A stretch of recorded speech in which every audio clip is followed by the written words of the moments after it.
So the thought entered my mind that this air compressor, the ARB twin air compressor, is going to generate a ton of heat behind the seat. I want to protect the back of the seat, so I got a chunk of heat shield designed for firewall to stick on the back of the seat to protect the seat from the heat from the air compressor. Here's how we did it. Get yourself a chunk of aluminized heat barrier with adhesive backing. I got this at O'Reilly's, good up to 2,000 degrees. So here's a little test piece I put on there.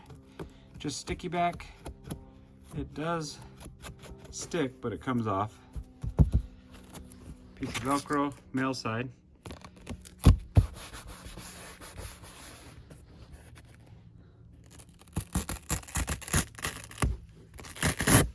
That's the ticket, Velcro.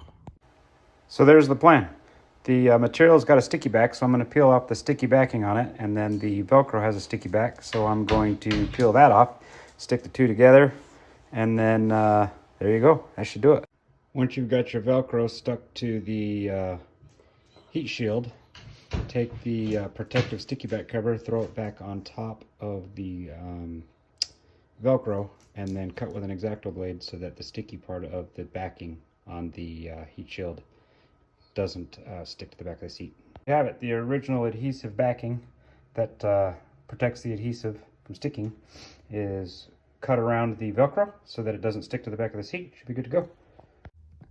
And there's the finished product stuck to the back of the seat. Wraps around the bottom. I don't know if you can see that, but it wraps around the bottom down here, right up to the edge of the fabric. And that ain't going anywhere. Back the seat up. Done.